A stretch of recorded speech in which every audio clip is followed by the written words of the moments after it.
Hello and welcome to the Year of Being 70, episode 41. I'm Lucy Macara and I am in Norfolk in the UK, and I'm with my childhood friend Lisette Schoutemaker, who I've known since I was 8, and she is in Amsterdam in the Netherlands, and we both turned 70 last year, and we chat weekly about what it feels like to be 70. And this week, we're going to talk about our environment, the homes we live in, and the influence that the environments we've been in, the homes we've been in all our lives, how they have affected us and related to our, our personalities, our way of being, our way of working, and see where we get to. So, Lisette, I have never been to your home. Tell me about it. You've never been to any of my homes, yes. Well, Oh, you were in once, yes, Amsterdam, and yes, then we lived on a canal. But now what's already so interesting is I grew up in a small satellite town in kind of not really the country, but a village. And I moved to the city, and you grew up in a city, and you moved to the country. exactly. So Yeah, yeah. yeah, that's really interesting. Yeah, so I live in a very modern apartment building, in a very modern apartment. It's also very, yeah, new. It's very eco. We have solar panels. We have a gray water system to flush the loos with rainwater and also to water the plants with rainwater.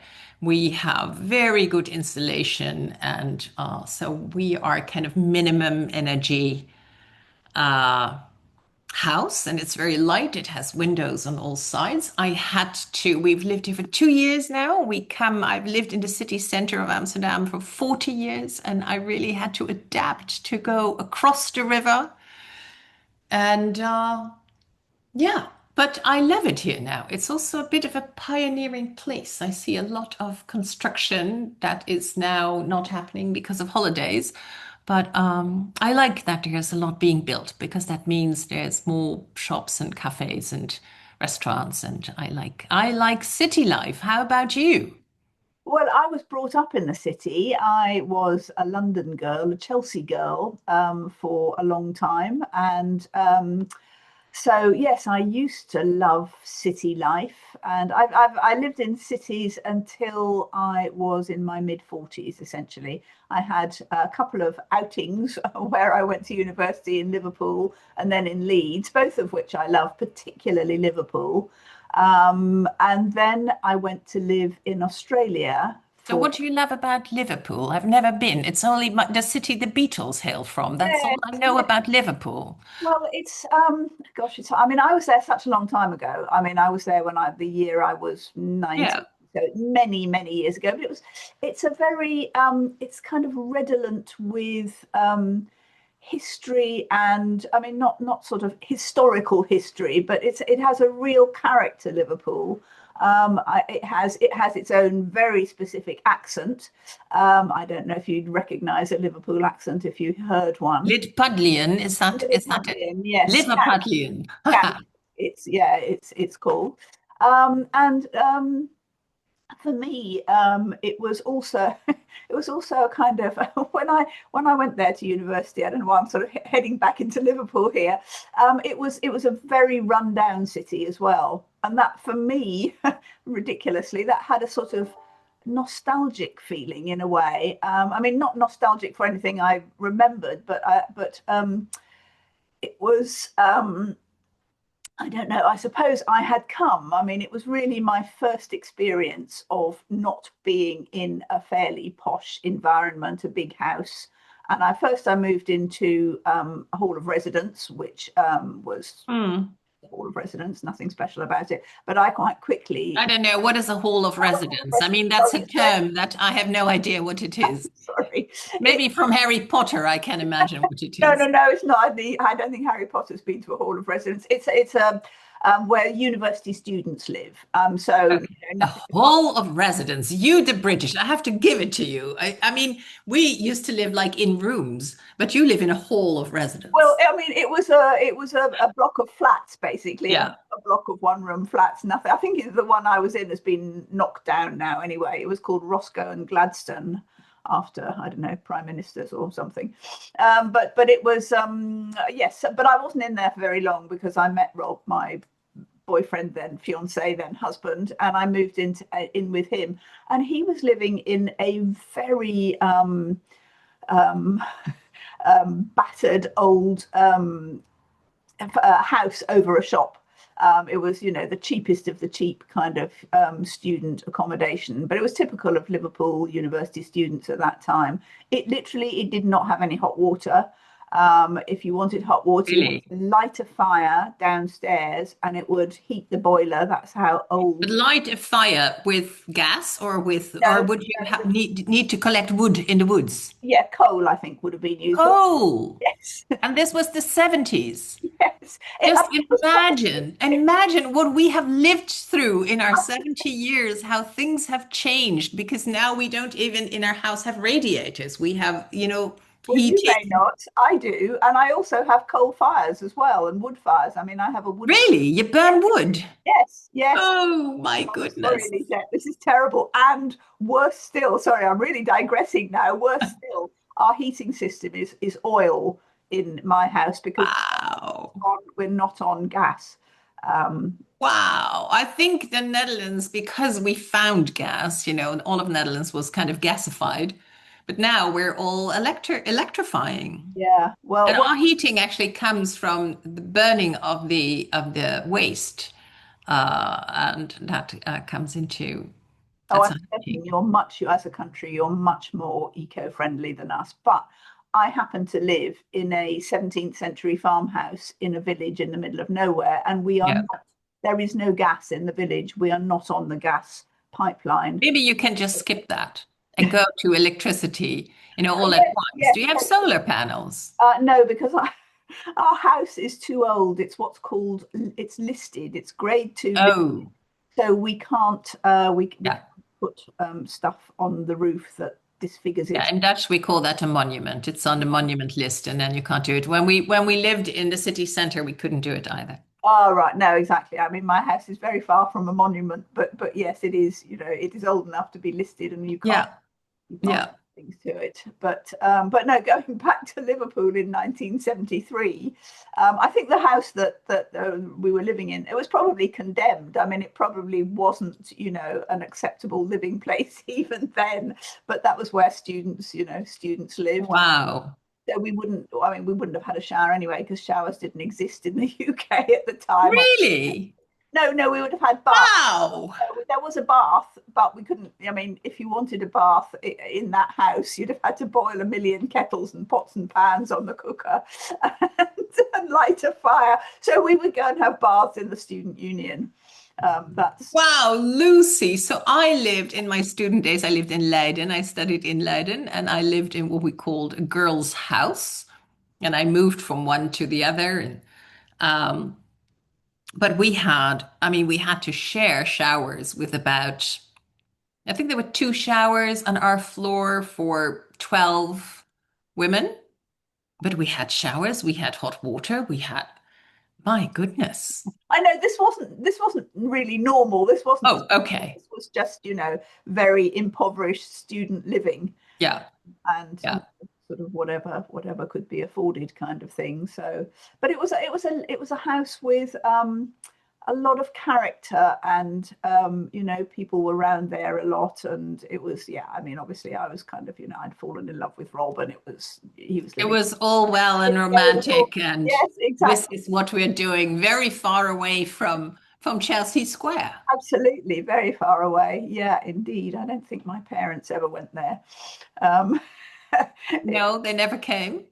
I don't think, not to that house, which was 153 Back Earl Road. I can remember the Or address. you Liverpudlians, you can still go there and I, see I, where Lucy lived. I, I wonder if it's been demolished now. I don't even know. I mean, it was a long street of terraced Victorian houses. Yeah. Anyway, so that's but what I was saying was that What you were saying before I asked you a question, yeah? I'd always lived in cities. Um, well, I moved to Australia and lived in a small city, which I found called Newcastle, which I found strangely a sort of, I don't know, suburban compared to a big capital type city.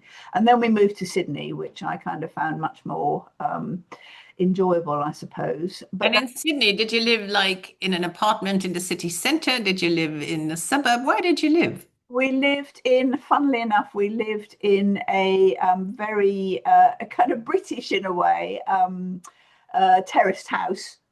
Victorian, well, it wasn't Victorian because So a terraced house, again, terraced explain, house. what is that? That's a row of houses. They're usually brick built. I mean, they might have Okay. a front, but they have a very specific layout. So the front door is on one side. There Yeah. are rooms on the other side. And usually you have a sitting room at the front, then a second room, and then there's a sort of kitchen-y bit built on Yeah. the back, and then Yeah. you have another story above it, or maybe two stories. Yeah. Yeah. Yeah. And they're all connected They're all like they're 10 all in a stuck row or together. so. Yeah, Okay. exactly, Yeah. exactly. So we lived in Sydney in I mean, most people lived in, they called them suburbs, but they were very much, you wouldn't call it a suburb. It's just a sort of a region in kind of outside the city centre, but very much part of city life. And yes, so it was not too dissimilar to living in London then. And then we came back to London after that and lived in another terrace house. And then yeah, so I've kind of somebody did say to me, every time I visit you, you're always in the same house. It doesn't matter where you are, you always But not now when you're not in the now, no, 17th no, not at century. I mean, all. that's very unique. Yes, yes. So what about you? So you said your childhood house was sort of suburban. Yeah, so let me say, I was conceived, I know where I was conceived, around the corner from Leidseplein in the city center, in the center of Amsterdam. So, but then my parents moved to Utrecht. And actually, my parents, after the war, lived in one room. It was real scarcity of, and then they moved to a little flat in Utrecht that was newly built. So was a modern building at the time. And we lived there for 2 years. So I was born in Utrecht, which is a city, but I didn't really know What's it. I was too young. yeah, what Huh? sort of size city is it? It's not as big as Amsterdam? No, it's not as big as Amsterdam. Amsterdam is about, I think, 900,000. This is a really small world city. Utrecht will be about, I think, 500,000. I have no idea really.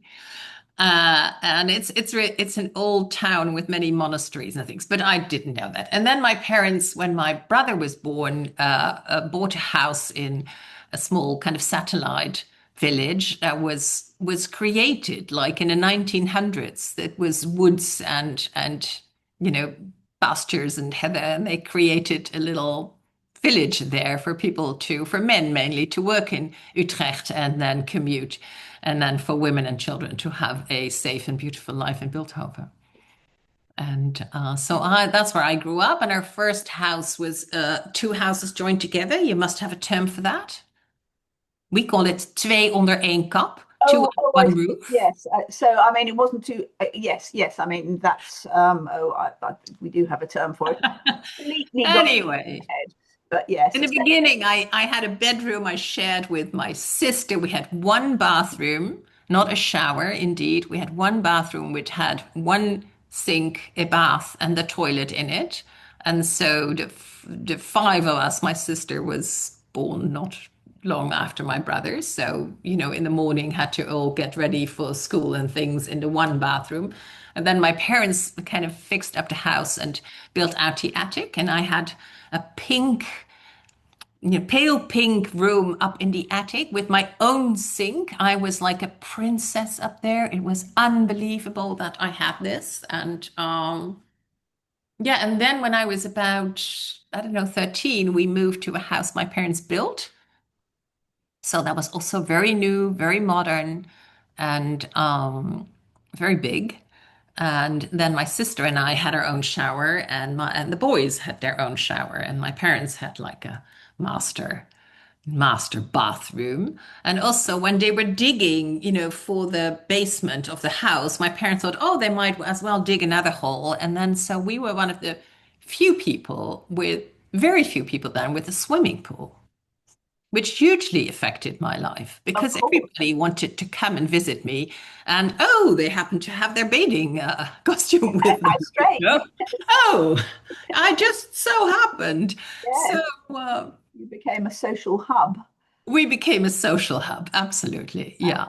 Yes, I remember when I stayed with you, and I think I must have been 11 or 12. So that would probably be your middle house. Yeah. That would be the two under one roof. Yeah, so We were that's still what there. we call semi-detached. Semi-detached. So Yeah. you didn't have a swimming pool then, but we No, used no, no. to swim in one of your friends' swimming pools. I remember that. Really? Oh, yes, there was this family. My parents had like this, couples friendship with people in Zeist, a colleague of my father's Oh, actually. right. And we always wanted to go there. On Sunday, said, let's go there, let's go there. So we were the people bringing our swimming trunks along and our bikinis along and going there. Yeah. And Yes. my parents would play My Young, and I can still hear the sound of those, Yes, clicking. yeah, Hmm. yeah, yeah. Oh, we were there. Okay, yeah. Yes, yes. So I was also conceived in a small flat, I assume, because when my parents got married, they had very little money and they lived in a small one-bedroom flat near Sloane Square in Chelsea. And I slept behind a screen in the dining room. I think I must have had a cot Oh, or really? yes. So that was a pretty tight. I have sort of vague, I don't know if I'm making it up or not, but I sort of have vague memories of that. But then my grandparents, who were the ones who lived in Chelsea Square, this big house in Chelsea Square, that in fact they had bought in the 30s when it was a new build. I mean, Oh, really? it wasn't like a grand family mansion coming down through the generations. They had bought it when it was first built. And funnily enough, it was at that point it was called Trafalgar Square, and it was then changed because of Trafalgar Square to Chelsea Square. But they bought it as it was built, so it wasn't a kind of it wasn't a grand posh area at the time. But they then lived in it till obviously 1956 or whatever. And my father lived in it during the war. And then they wanted to move out, and they offered it to my parents as a family home. Mm, They wanted to keep it mm. on. And my mum was kind of like, I don't think we can really afford this. This is a huge house. I don't, it's a lot to take on. But they did. So we moved in there. It must have been when I was around two, because my brother, Roger, my next brother, who's 2 and a bit years younger than me, he wasn't born in the house, but he was, he Yeah, came along when we were in the house, yeah, because I have very clear yeah, yeah, yeah, yeah. and it was an absolutely bonkers house. I mean, it wasn't a big family house. It was a house designed for a very wealthy couple. With it had back stairs out of the kitchen for the servants, and a sort of special landing where there were two servants' bedrooms and a bathroom. It had a big sort of suite. I mean, a kind of like a bedroom, a big master bedroom, a dressing room, and a bathroom for the couple. And then there was on the other side of the house, there was a spare. So there was a similar, slightly smaller suite for their guests. And that was the bedroom layout. There were not, it wasn't a family house with bedrooms for children and things. So Mm. it was always rather a kind of the house was always rather eccentrically organized, and it was full of my grandparents' um, kind of furniture. They'd had an elderly cousin who'd been a collector of antiques and things, so it had a lot of antiques, but they were all very battered and falling to bits. Sort of. So that was where I grew up, and that was completely that I think established my normal kind of eccentric, rather odd, full of battered old furniture. And kind of it's sort of like make do and mend kind of post-war kind of feeling to Yeah. it. So is that how your house is now? Yes. Oh, it is. It is really. It's kind of, well, it's not. I mean, yes, I've still got bits and pieces of the kind of family furniture from houses that have been sold off all the time. I mean, we've been in the house I'm in now for 20 plus years. And, we kind of decorated it when we first moved in. And since then, it's just gradually gone downhill. And I've always felt that when you stay in houses too long, they just accumulate rubbish and Yeah. stuff. And it's almost Oh, they do that. The house does that, not you. yes, no, no, no, not me or anybody else. No, the house just hangs on to stuff. Uh, Yeah. so yes, it's very messy. It's quite eccentric. Weirdly, this house has back stairs as well to what would have been a maid's room, which I really like. It makes me feel very at home, I think. Yeah, yeah, yeah. Interesting. Interesting. Yeah, so it's interesting that my parents built their own house with an architect, and it was at the time, very modern. And then, yeah, I actually did that too. Albert also, my brother also lives in a modern house. Aled lives in our, my sister lives on our family house and is has lived there now for 25 years and is in the process of renovating and in the process of clearing things out because the house has accumulated a lot and there's still a lot of my parents' things there. So Right. I didn't yeah. realize Alade lived in your family Yeah. house. Oh, that's interesting. Yes. Yes. Yeah. Oh gosh. So yes, so I think, it's fair to say then that our original family houses have probably, kind of affected how we choose. And Well, that's so interesting. I wonder if you, listeners or viewers, recognize that when you go back to the house that you lived in. Are you also more or less, I mean, I don't want to use the word copying, but are you also kind of recreating, homes that resemble where you grew up because that's where you feel, held and it feels familiar? Very interesting. yes. Or I I'd wonder never if thought about that in that way. no, and I wonder if some people really rebel against that and have very, consciously very different types of houses to or homes to to how and where they Well, grew up, whether yeah, that's uh, an interesting thing. But the other thing that we have kind of rebelled against in a sense is that I grew up in the city and lived in the city for a long time, and now I live in a small village in the middle of, in a very rural situation, and you had a sort of yeah, villagey, kind of. I mean, it wasn't a rural village you're built over, but it was. yeah. It It wasn't, was a, and yeah. you have moved into and really embraced city life So completely. what made you move to Norfolk? Well, I really was at the time I got married to Richard. He had a kind of vision of life in the country. He kind of wanted to move, although he's kind of denies that a bit now, but it really was, that was what we were going to do.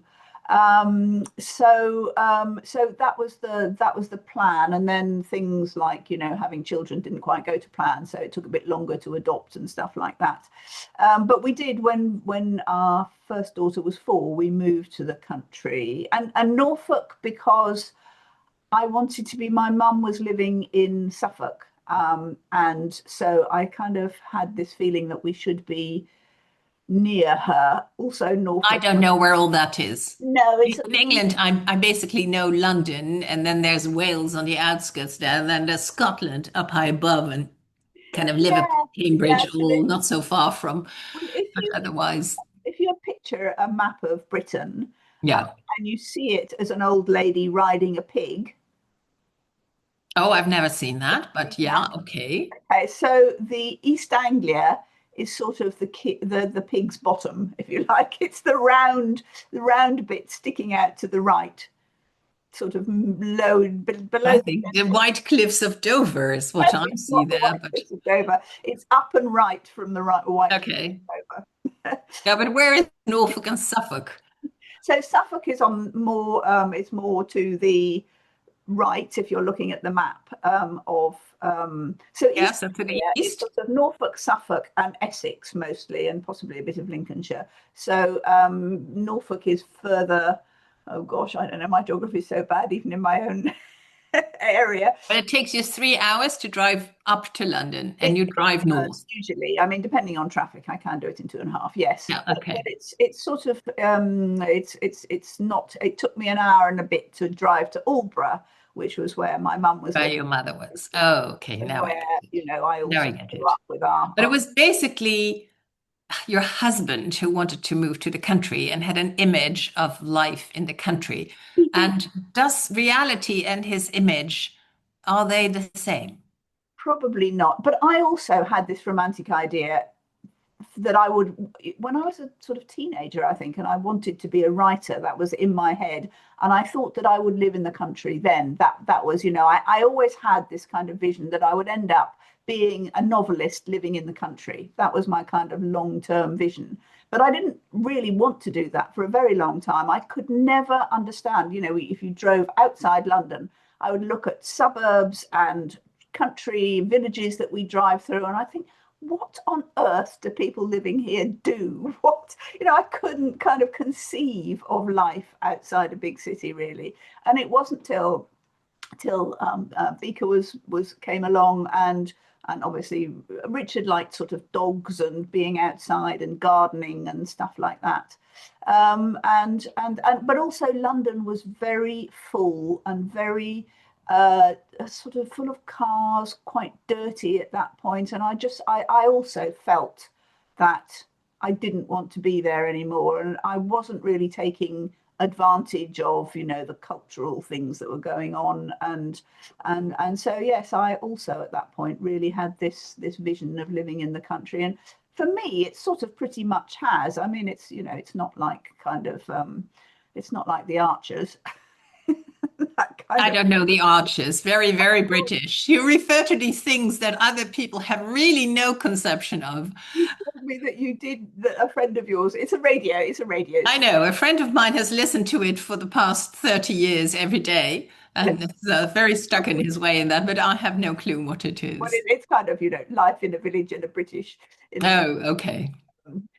Anyway, but yes, I love living in the country. I really You do. do? I cannot conceive of going back to a city now at the moment. Perhaps I will want to later. The worst thing about it is that I'm too far away from my children, so I don't see enough of them. And one of them's in London. I mean, my children who don't live Yeah. at home, obviously. My boys, one lives in London and one lives also in the depths of the country, but completely the other side of London. So it's Yeah. a long No, journey. of course, that's difficult when you kind of live further afield. But what do you love? You say you love. I love it. I want people to love their life. So you love living in the country. Well, Tell me. I love the quietness. And there's no, very little sound of traffic. When 3 or 4 cars go past our house, sort of in quick succession, I think, oh my Like a goodness, parade. Something's what's happening. going on? I love being. I mean, we're surrounded on three sides by fields, and I just love watching the seasons and the. It's sort of this. I don't know, for some people it may be excruciatingly boring, but I love the minutiae of the changing seasons and the regularity of it. Um, and um, and the feeling too, because we're in an old house, the feeling that people have lived here. I mean, obviously we've talked about the ghosts before. I don't see them, but I feel there's a kind of an atmosphere in the house, kind of left from centuries of families working here. The idea, I mean, this house would have owned a lot of the land around it, which obviously we have a garden now, quite a sort of biggish garden, but it's not land as you'd call it. But and I just love, I love not getting into traffic jams. I mean, we do have to drive a lot because there's no public transport that's Yeah, any. I am so not a car-based person. I haven't had a car for the past, I haven't had a car this century. So traffic jams are about what do you mean a traffic jam? Yeah, I mean, in yeah, Amsterdam, of course, we walk or take the bike or take yeah. public transportation. It's no use taking a car. Absolutely. Yes, yes. So I think I don't know. I think it's that I love, I love going out in the morning. I've got a little flock of chickens. We have fresh eggs. I like going out and feeding them in the morning and hearing the Mm, bird song. And it's really kind of, I mean, probably very cliched, simplistic stuff. We have dogs that I walk every day, and I probably wouldn't take any exercise at all if I didn't have to walk the dogs. Both my daughters have been really wanted horses. Horses has been a big thing in their lives, and I don't know how we'd have managed if we stayed in London yeah, because of we course. still have wanted them. So I don't know. And there's a sense of I think it's also partly kind of my introversion enjoys the lack of people. If you see what I mean, I don't even bump into people on the street hardly. It's sort of if I pass somebody walking up the village to the shop, then that's like, oh goodness me. So Mm. I mean, there is a city nearby. There's a very nice city called Norwich, kind of 20 minutes drive away. And that was one of the considerations about where to move to. But yes, there's kind of nothing necessarily holding us here anymore because my mum doesn't live locally anymore. Although my brother's bought a house in Albury now, so yeah, I don't know. It's so what did you always want to?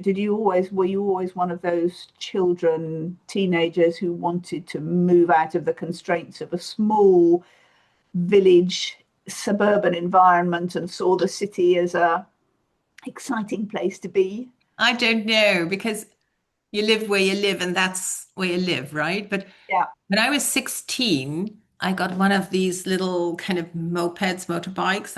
No, it's not a motorbike, it's kind of a smaller version. And I used to go to the city of Utrecht a lot. I used to go and of course, as a 16-year-old, go to the shops endlessly and not have any money to buy anything, but kind of pine after a denim jacket or whatever. But also to feel that vibe, to feel the vibe of unpredictability, of creativity, of yeah, and I still like that. And then when I chose to study, I thought Amsterdam was actually too big for me. So I went to Leiden, which is even a smaller city, old city. And then I lived in The Hague for a year as a kind of a transition year. And then I moved to Amsterdam. And when I moved to Amsterdam as a anti-squatter, so that was maybe I've said this. what, So from what does I that thought, mean? I had a job then in Amsterdam and I commuted from The Hague. And a friend of mine, his brother, had this company that used to put people in buildings that were up for demolition or that were Yeah, newly built and did not have any renters yet. yeah, And so that was like the anti-squatting because of the shortage of living space. It was a rough time then. We had, the squatters and it could get quite aggressive. yeah. And so there was this new apartment buildings in a small street just across from where I worked. And he said, "Well, I have a little flat. I have a flat there, a two-room flat, but you have to move in tonight." Oh, wow. And Gosh, I said, "That's great. I'll move in tonight." So I went back to The Hague and I had to bring a mattress, a table, and um, and I think a little cupboard because that's when you have that, you live somewhere. oh, I And see. so from one day to the next, I Wow. lived in Amsterdam. And in the morning, when I walked across the Vijzelgracht to Noorderstraat, where I worked, I was like, I'm an Amsterdam person. I am an Amsterdam person. I'm not visiting. I'm really an Amsterdam person. And it for me, it feels like something clicked. Yeah, This is where I was conceived. This is where I belong. And I love city life. I love the strange little shops. I love meeting people on the street. So first moving across the I after living in the city center for 40 years, I didn't. And now I do move in, walk into people. I love to know the shopkeepers and kind of know where they're at and have yeah, a bit of a environment, a bit of a feeling of, we're all here. And in a way, this is a bit of a pioneering area because all these, yeah, new apartment buildings are shooting up. And that suits me. Yeah, I yes. think of even Amsterdam. I mean, it's now we're celebrating 750 years Amsterdam this year. Oh, wow. But it's also a pioneering place. It's a place for new ideas and for new fashions and for new ways of living. And I love all that. Yes, yes, I can absolutely understand that. I mean, that, yes, that when I went to Liverpool, that was very much the feeling of the city at that time. I mean, I was just a student, but there were really exciting theatre companies, art. The new Liverpool Cathedral had been built, and it was a really kind of modern, extraordinary building. And yes, there was a lot of there were the Liverpool poets. There was so much going on, and I suppose I stopped feeling that in London. Really, I mean, I moved further and further out, partly to Yeah. do with cost, Yeah. and Yeah. Then at some point it is London more in theory than in yes, practice. Yeah. exactly, exactly. And it involved kind of traveling, I mean, not as far as I have to travel now, but it involved substantial to get into the center of London will be about an hour, either on a train or in Yeah. the car. And it just stopped feeling exciting, really. But it's also one of the reasons I think why, I've never really been interested in family life or having children. I could not really Yeah, understand why people would do that.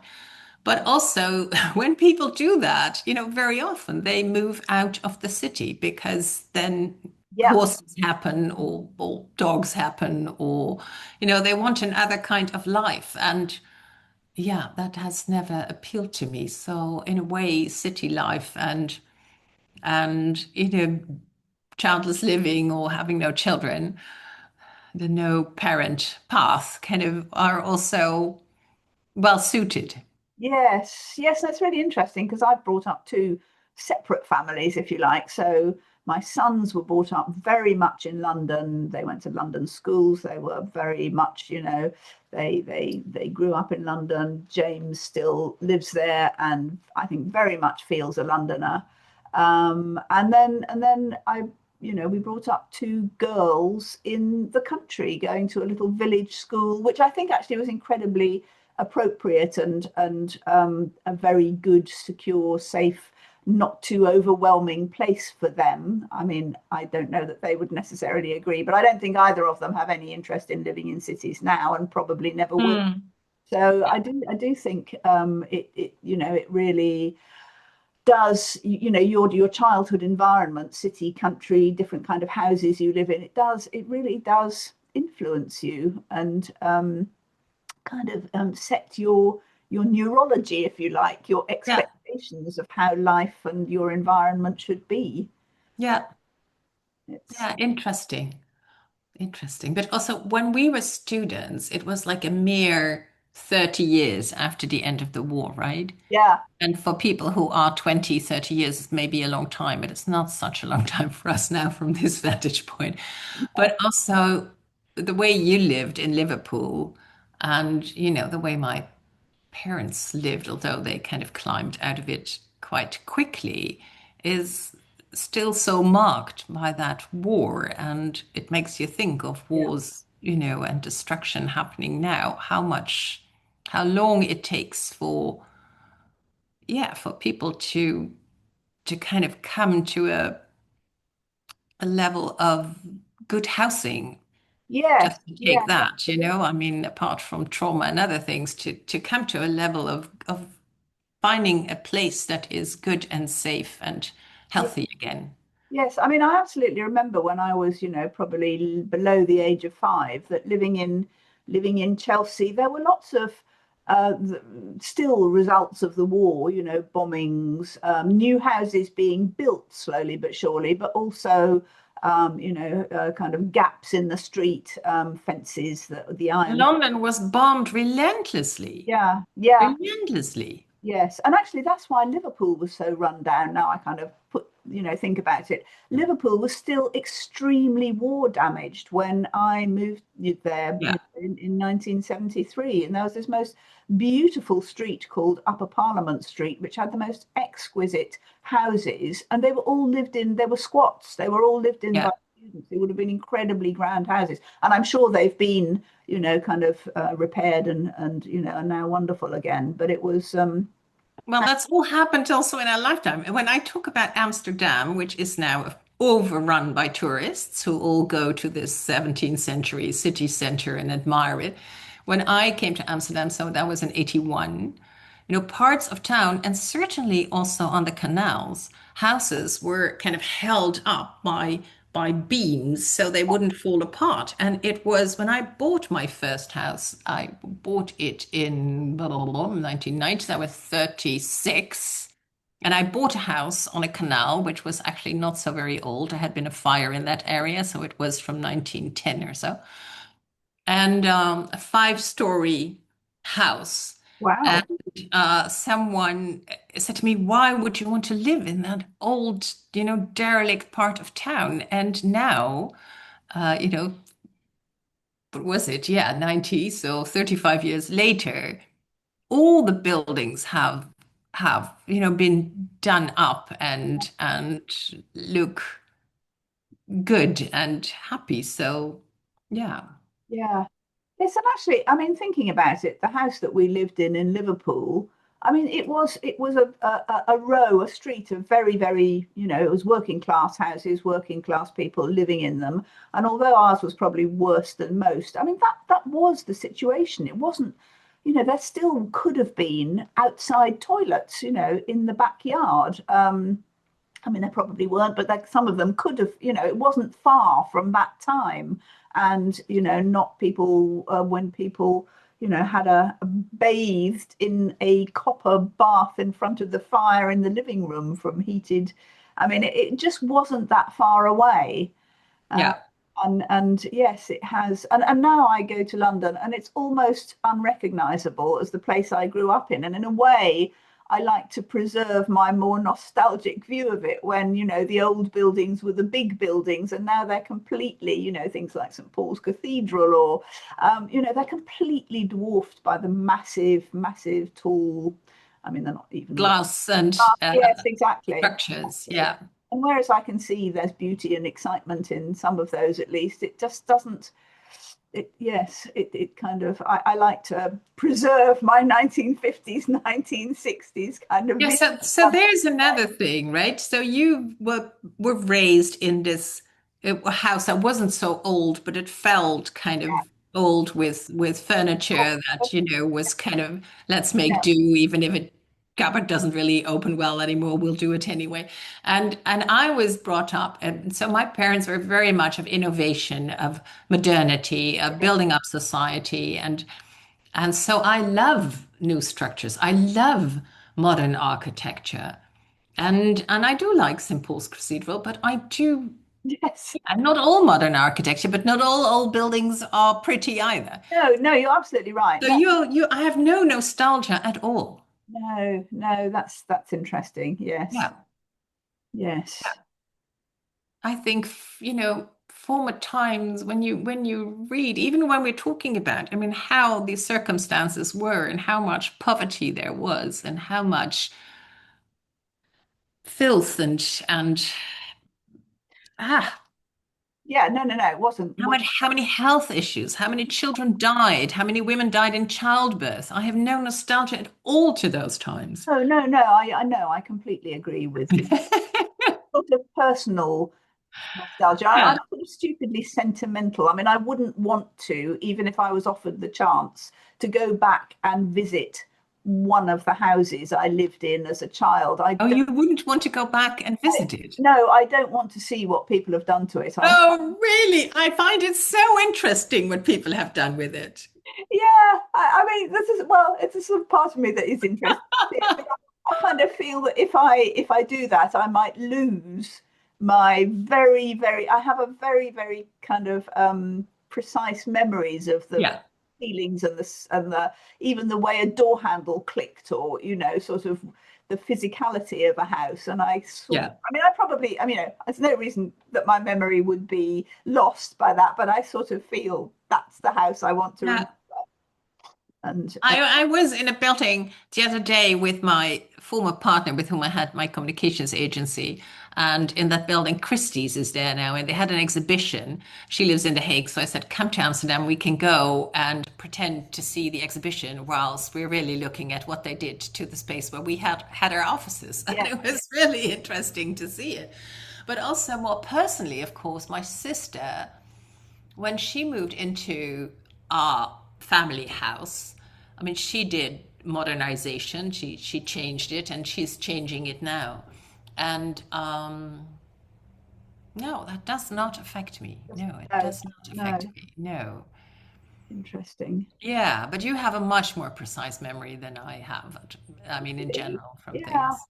I mean, and I write about them as well. I mean, every novel I've written, well, it's only three, another one on the way, but they're based in a house that I lived in. That's my starting point in a way. Yeah, That's the setting yeah. for them. And it's very, even though I bring different characters in and everything, it's the house is really key to my, my That's content. true.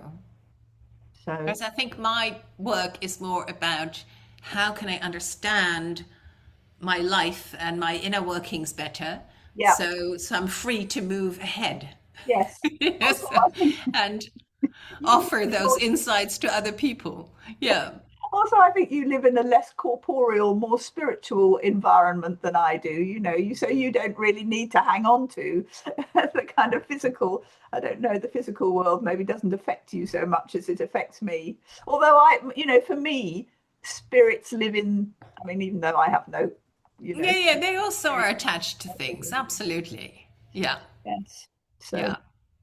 the houses I've lived in have that sort of um yeah, in my mind, the kind of in the architecture of my mind, the houses I've lived in play quite an important role somehow. I can't really explain this very well, but they're there, they're very present if I Yeah. go back to them or think about them. Yeah, what I liked, so for 25 years I lived on Herengracht in a 17th century building that we converted and made very modern on the inside. And the building, I mean, had such good proportions that, you could adapt. Yeah, But I also liked that, the building would stay and I would come and go. yeah, And I found that in a way very reassuring. yes, yes, absolutely. Oh, So we are curious about how you think of the houses you've lived in, how they've shaped and formed you, and whether you are nostalgic and want to preserve your memory of where you lived, or whether you are more, how will we call it? I mean, loose like me. yes, yes, or kind of rebellious, whether you actually really did not like the Yeah, environment you grew up in or the home you grew up yeah, in, and had consciously gone for yeah. something very different for yourself when you were an adult. It's very interesting to kind of look back on those 70 years through the lens of the houses, and which is also the lens of the how our parents yeah, evolved and had their marriage and their life, and then how we did that. Yes, yes. Anyway, Well, there we go. there we go. Another subject discussed. And Another subject discussed, and I think we're taking a little break now, right, over the yes, summer. yes, we are. I think Yes, we'll be away for a couple of weeks now. yes. So we And will then we'll be back for the final month. yes, in September. Wow. Okay. Okay. Bye for now. Bye.